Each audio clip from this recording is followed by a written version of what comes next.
কুরবানি যে দিছি, আমাদের কুরবানি কৃত যে আমরা আমাদের যে পশুত্বমূলক যে আচরণগুলো আছে, কুরবানির মাধ্যমে আমাদের অন্তরে পশুত্বমূলক আচরণগুলো আমরা কুরবানি দিব। কথা বলেন ঠিক কিনা?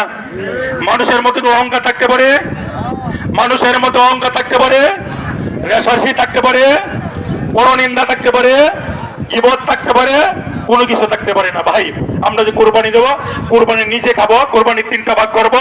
আমরা নিজে খাবো, আত্মীয় স্বজন খাওয়াবো, আমরা গরিব মিসকিল যারা আছে তাদের প্রত্যেকের ভাগ আমরা সমানভাবে দেওয়ার চেষ্টা করব।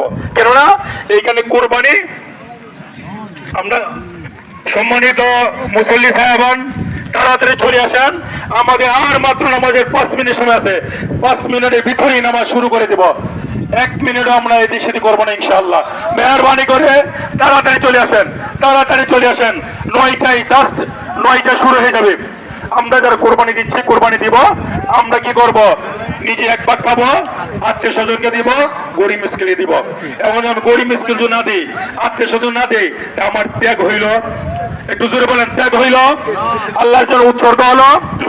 আমরা তো কোরবানি খাইতে পারি। পূর্ববর্তী জমানায় কোরবানি তো আকাশ থেকে আসমানে আগুন আসতো, আগুনটা আসছে, যার কোরবানি কবুল হইতো তার এই কোরবানি কিন্তু পশুটা সালায় পুরো সার্থক হয়ে যেত। আচ্ছা বলেন, এই বিধান যদি এখন যদি থাকতো কি গতি হইতো আমাদের? কেলা নেককার, কেলা পটকার সরাসরি প্রমাণ হয়ে যেত না?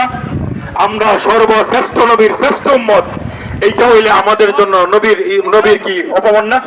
শ্রেষ্ঠ নবীর উম্মত অপমান না? আল্লাহ তাআলা আমাকে কত ইজ্জত দিয়েছেন। আমরা যারা পাপিষ্ঠ, আমরা যারা